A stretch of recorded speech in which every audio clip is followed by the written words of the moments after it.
Ho ho buddies, welcome to Borderline Games. I'm Gareth and today we're playing Chaos Head. Last time we saw Takumi kill a bunch of people. We also found out who the actual new gen murderer is. It was that nurse. What was her name again?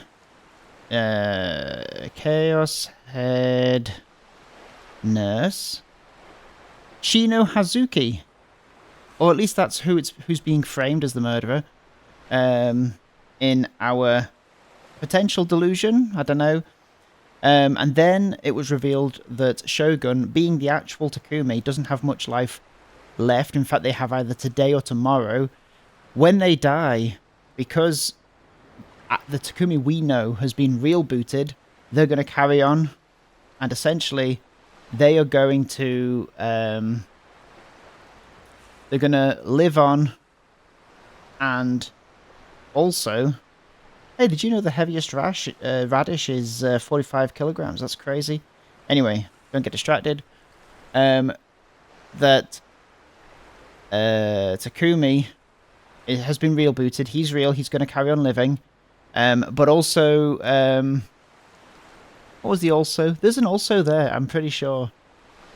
What else did we find out? Shogun is going to die.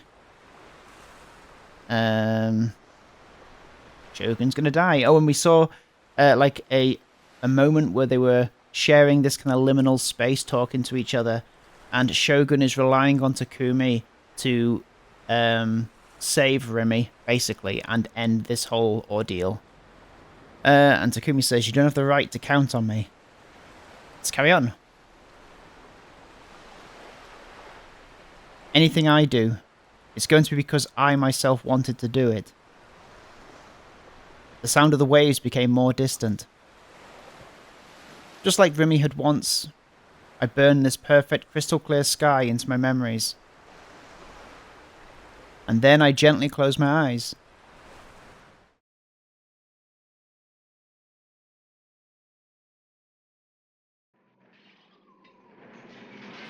A reporter on the radio was reading the news with a grave tone.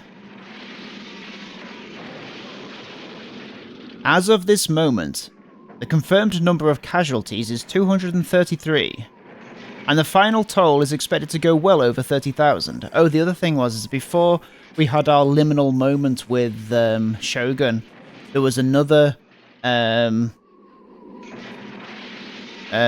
fade to white, and I'm guessing what has actually happened is there's been another earthquake, quote unquote. Probably caused by Noah II. As per the announcement made by the Meteorological Agency, the recent earthquake had a seismic intensity of 7 and a magnitude of 7.8 on the Richter scale, a size comparable to that of the Great Kanto earthquake. A number of buildings in Shibuya appear to have collapsed and a large-scale cave-in has emerged. Travel through the Shibuya line of the Shuto Expressway has been suspended, as multiple sections across the entirety of the elevated railroad tracks have collapsed. In regard to public transportation, all lines, the Yamanote line included... Static mixed in with the news until eventually the reporter spoke no longer. Piece of junk. We've lost her again. Momose shook and hit the old radio with her hand, but upon realizing she was getting nowhere, she let out a heavy sigh. Guess it's too old to do us any good. Oh, there they are. Forcing a smile, she looked to the side.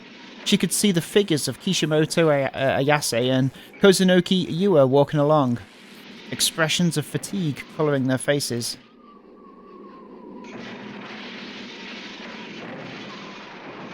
Both of their uniforms were covered in soot, making it clear how laborious the trek here had been. And yet the great swords they were holding, their D-swords, did not have a speck of dust on them. Instead, they shone with an unclouded, brutal radiance. After the earthquake, Yua and Ayase had walked back to Shibuya with Yoyogi. Went straight to the Frisia office, then joined up with Momose. Waiting for the missing band to return, the three had stayed near the office throughout the night, even through the earthquake. Even though the earthquake had put the building on the verge of collapse, they had remained all the same. But in the end, Ban had never shown. Momose suggested leaving Shibuya immediately, something Ayase clearly took issue with. Gladiel has awakened. Make haste, for we must unite with the other Black Knights. Ayase asserted her feelings of urgency by tugging on Yua's hand, wanting to reach the rubble-laden heart of Shibuya as quickly as they could. In the end, Yua and Momose had no choice but to follow along.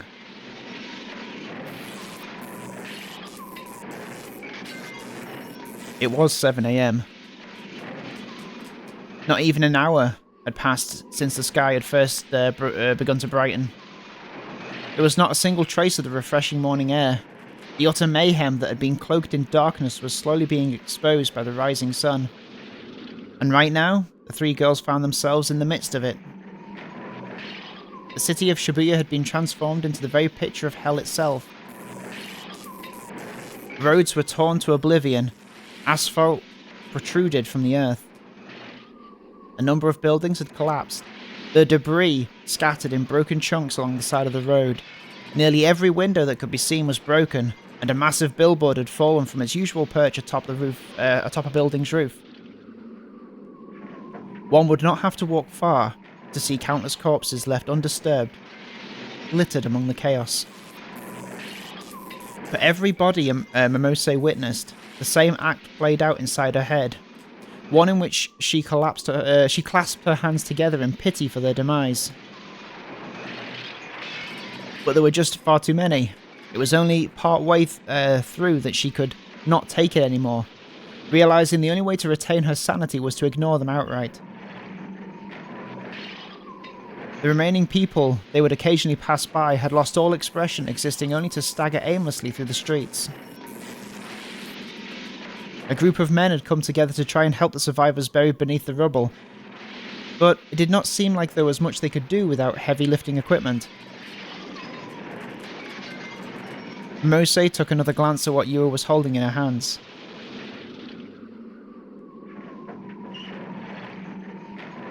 A D-sword. Ayase had explained them to her. Much like magic, they were swords that could be taken out of thin air. What Ban had told her had been true. And yet Yua seemed only shocked and bewildered about possessing one for herself. Question, Kishimoto-san. Ayase walked slightly ahead of the group, paid no attention to Momose's call. Oh, yeah, okay, that was Momose, that's fine. That was close enough to Momose's voice, right? The expression on her face made it clear her patience was wearing thin. Counting the two of you, who said there were 7 people? You said there were 7 people who could wield these D-swords things, correct? Yes. Alright, then do you know where they are? I do not. Then how do you? I can feel it. The will. There is no doubt this path is the one we must take. Ayase was effectively a brick wall. With no other options left, Momose repeated the same words for what felt like the 1000th time. Now isn't the time to be aimlessly strolling. We should really find somewhere to take shelter for the time being. No. There is no time for that. What about the other, Black Knights, were they called? Perhaps they're already at the evacuation site.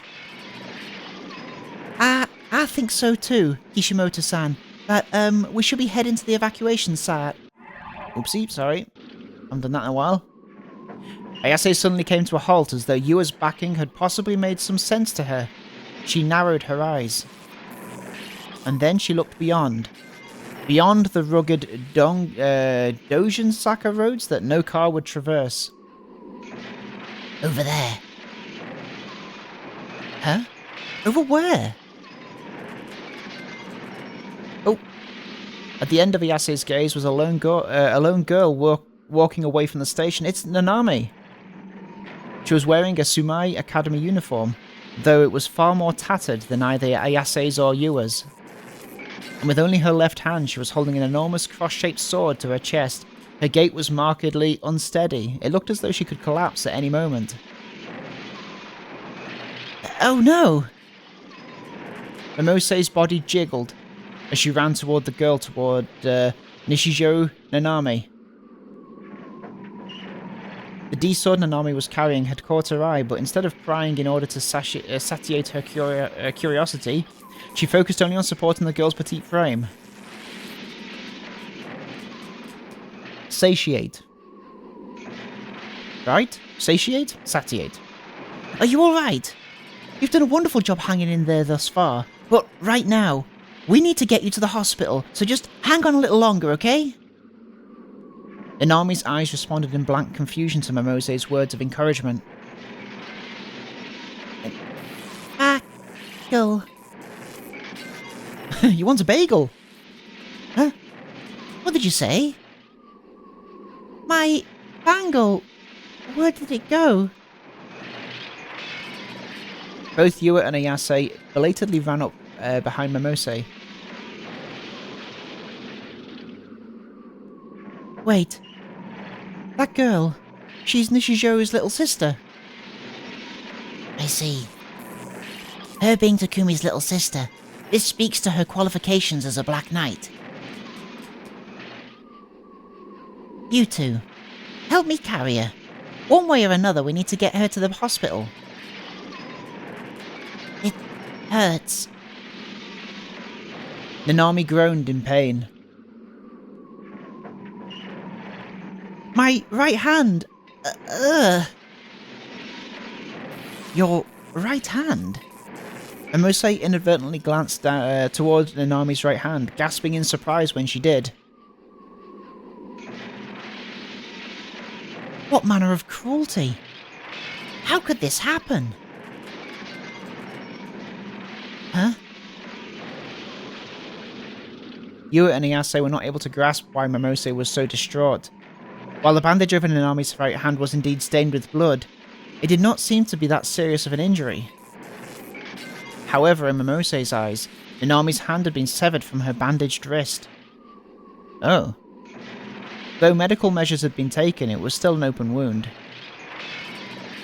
With a blank look on her face, Ayase attempted to grab Nanami's right hand, but her outstretched hand passed only through empty air. Like a holographic image, Nanami's fingers lacked any substance. A drop of blood trickled down from the red-stained bandage and fell onto Ayase's hand.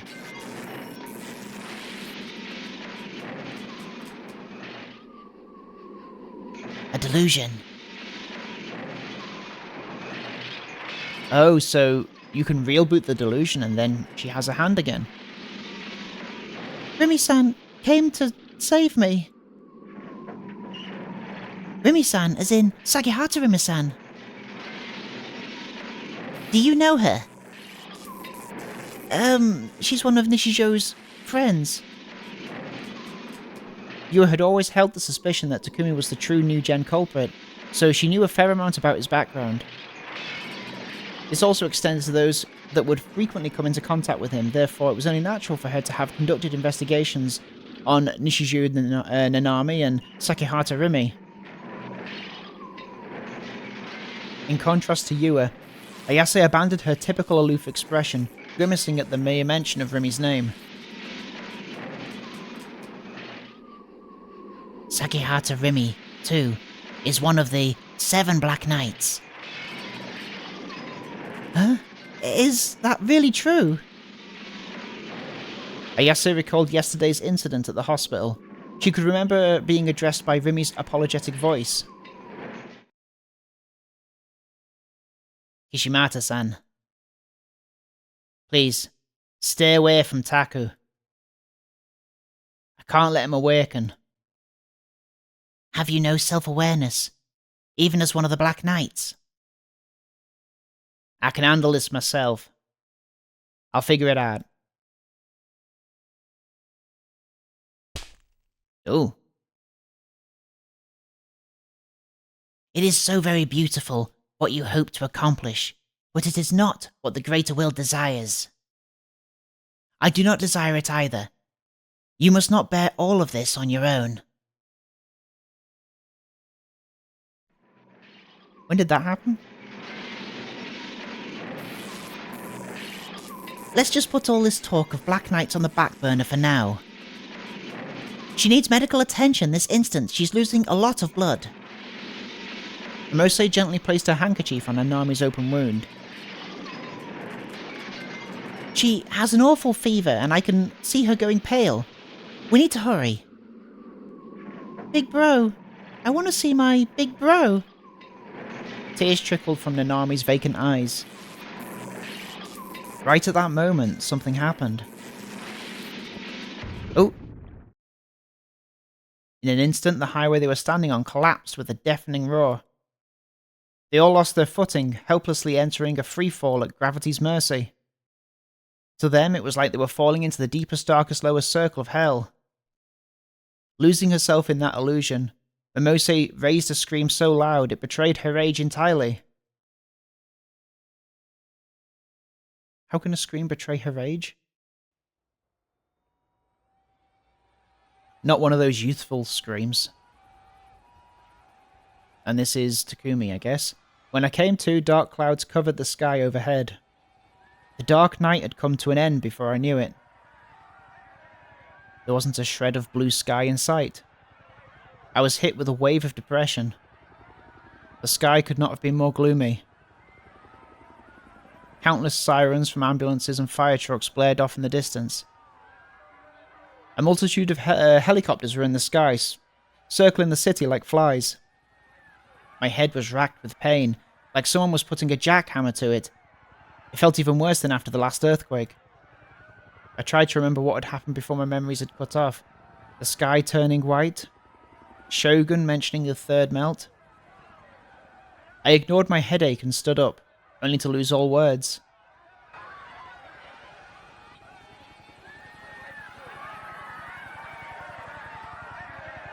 The usual scenery was entirely absent. It was like a scene out at the end of the Millennium. Thing that everyone had been freaking out about almost a decade ago. Shibuya was on the verge of collapse. Traffic lights, roadside trees, and buildings had all fallen to the ground. The Jumbotrons, the most iconic part of Scramble Crossing, really, had cracks dripping through them and were entirely silent. The stairs leading down to the subway were buried beneath the rubble of their own ceilings. The guard around the Yamanote line had fallen apart and the railway had been ripped to shreds. More people than I could count were lying on the ground. Blood and guts clung to the scattered debris. Some remained motionless. Some moaned in pain. Some screamed for help. Some were covered in dust, crawling on all fours without a care as to how it made them appear. Some only cried tightly, cradling their motionless body in their arms. I could smell all the blood. The rusty smell mixed with the stench of something burning. Everything was covered with a thick odour of dust. Far in the distance, plumes of black smoke rose like smoke signals. This was the power of Noah II. It was horrifying. This was already on the scale of a weapon of mass destruction. I now understood why Shogun wanted to put an end to this. To think of it, where was Shogun? When I came back to myself, I surveyed my surroundings. There was a bent wheelchair lying pretty close to me, and right beside it was his delicate frame, and he was just lying there.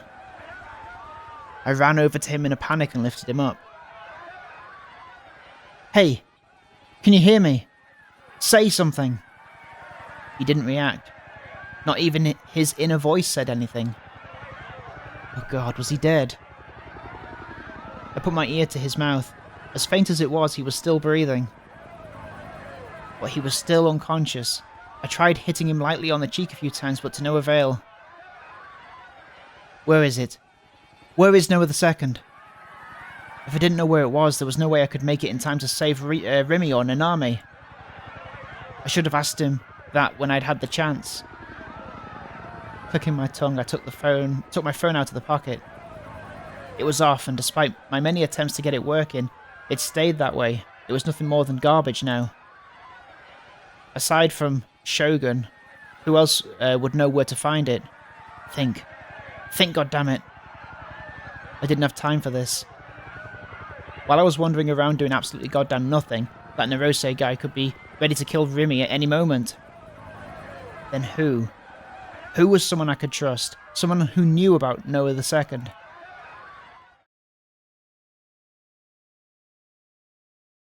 Oh yeah, that's right. You're all special beings. And the most special among you is the boy who birthed Whose Eyes Are Those Eyes. Who is that guy? Who is that guy supposed to be? Atano Issei. Right, that's who it is. Senna's dad, one of the founding members of Project Noah. That's right, okay. The person who was nowhere to be found right now. Not to mention I'd never met him before. Wait, it was possible we'd passed each other on the street before, actually. Kozupi had told me all about his homeless lifestyle, with the guy always wandering around Shibuya. I have to find him. With the surprisingly light body of Shogun on my back, I mindfully made my way through the debris. I didn't have a clue as to where Hatano-san was, but I had no choice. I had to find him no matter what.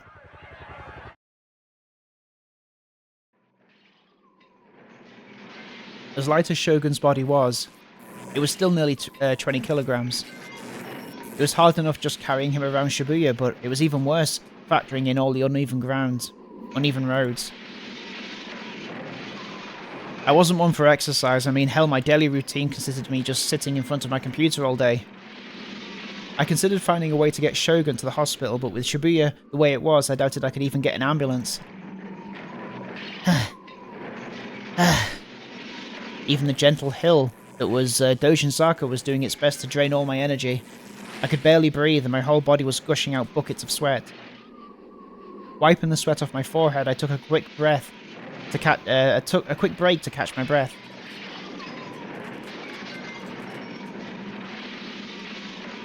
Reaching to the sky.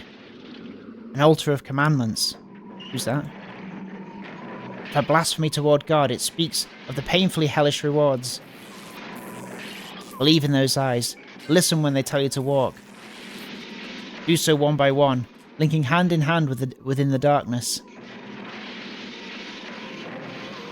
Suddenly, I could faintly hear someone's voice. Someone was singing. Their voice rife with loneliness, but not without hope. Their soothing voice washed over me. I'd heard this singing somewhere before. Is this Ayase? Back at that concert, yeah. Even in spite of the glaring lights overwhelming my vision, and the blaring sound shaking the entire airtight building, I'd still managed to take it in. But this time I was in the middle of the road where I couldn't see a single sign of life, and yet in the centre of the collapsed city dominated by death, I could hear her. Ayase? I put Shogun down and surveyed my surroundings once again. But the only people I could see were the collapsed corpses strewn across the city. I did my best to avoid looking at them, instead focusing on trying to find Ayase. Where the hell was her voice coming from? The road in front of me was wholly caved in. Looking at it, the hole it had created was incredibly big. There was definitely a subway tunnel beneath it. I didn't want to believe it at first, but even so, I peered down from the edge of the hole. It was about 5 meters deep. There was a pretty fair amount of rubble piled up at the bottom. And that was where Ayase had fallen.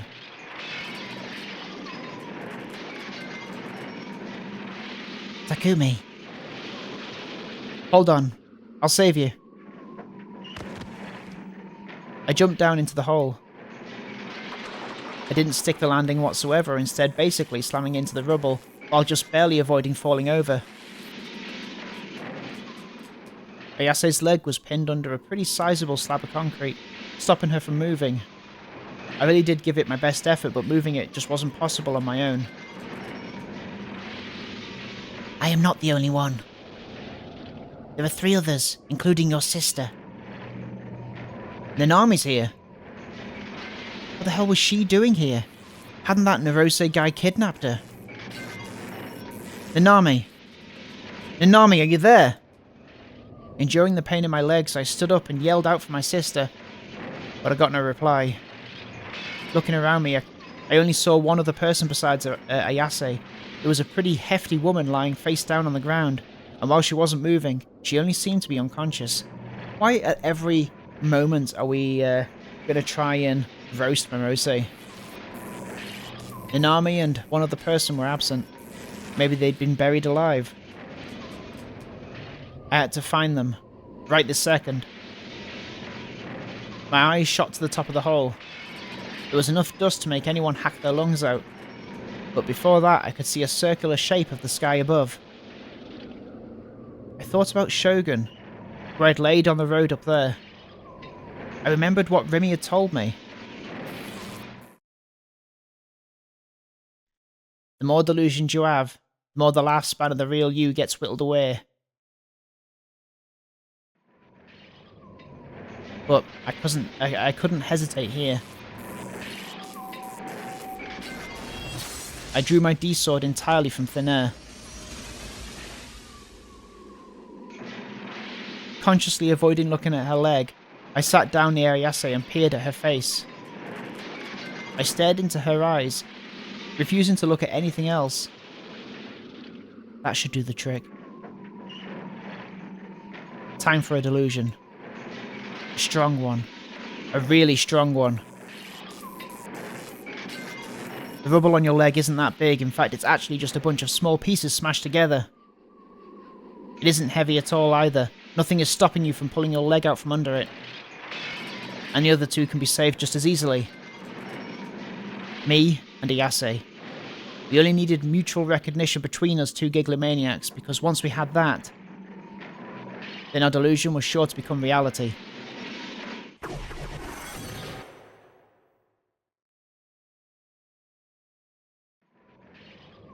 Out of nowhere, Ayase smiled in relief. She gently stroked my cheek with her fingers. "'Tis the guidance of Gladiol. The fact that you came here." I blinked nervously.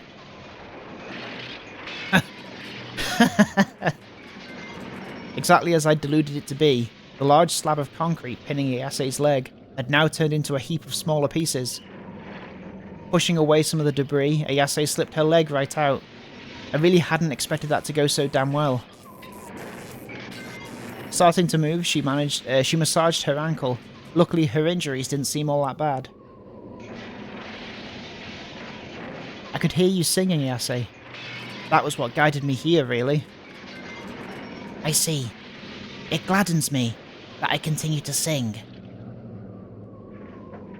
Helping Ayase up, I stood up and took a look around. Where's Nanami? I still didn't see any signs of my sister. Had my delusion failed after all, or was Nanami already... I began to feel anxious. Is anyone there? I heard a voice. Looking in the direction of it, I saw a hand reaching out from a gap inside the rubble. And so I took that hand, gripped its slender fingers and peered into the gap. Ah! The gap was almost like a tunnel, and in that tunnel was a familiar-looking girl wearing glasses. It felt like it'd been ages since I'd last seen Yua. Somehow this hole... Well, it appeared out of nowhere. I just realised that's Yua. It's strange. Until only a few moments ago, I couldn't move at all. The girl averted her eyes from me, with a face that seemed almost apologetic. Hold on tight. Huh? I tightly gripped Yua's hand, and then I pulled as hard as I could, away from the gap. Ayase helped as well. With the two of us pulling, Yua with all our might, she managed to break free from the rubble without too much trouble.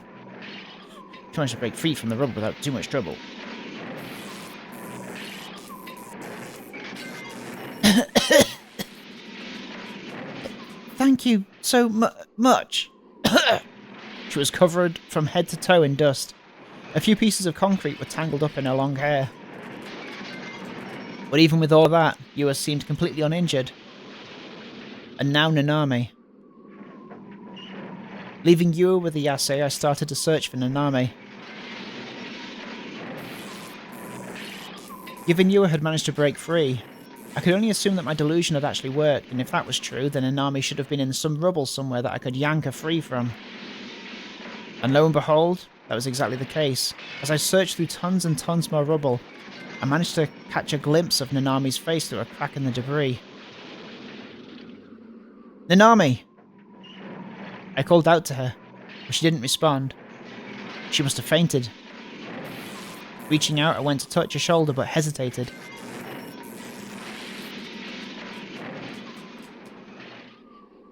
Oh. Is that a memory of her doing that, or... A memory from yesterday flashed into my mind, yes it was, of Nanami vanishing into particles right before my eyes. No, this has to be the real Nanami. Gathering my resolve, I grabbed her by the shoulder, or more specifically by her blouse. I could actually touch her. I could feel her warmth.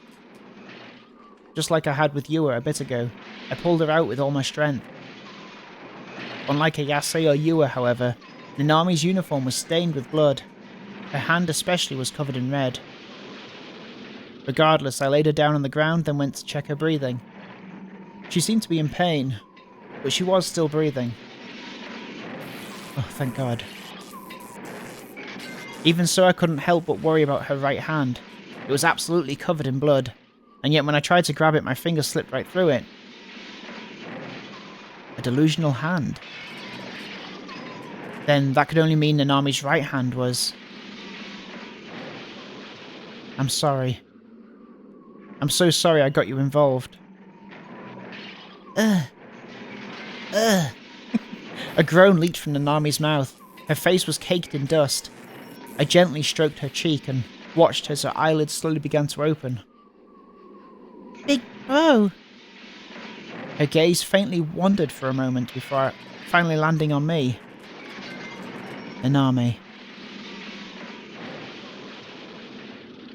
And at the very moment, Nanami's expression warped and changed. Tremendous tears broke free from her eyes. Her left hand firmly grasped my own. Big bro! Big bro! She whispered to me so happily. It felt as if she never wanted to let me go, but when I heard those whispers, I responded with a slight shake of my head. Nanami. Your actual older brother isn't me. Huh? Oh. Whoa. My memories are so cloudy. And we're going to find out exactly how cloudy they are next time on Borderline Games. Thank you so much for watching. Thank you so much for watching this episode of Chaos Head, and I will see you next time. Take care of yourselves. Have a good evening. Bye bye. Bye bye.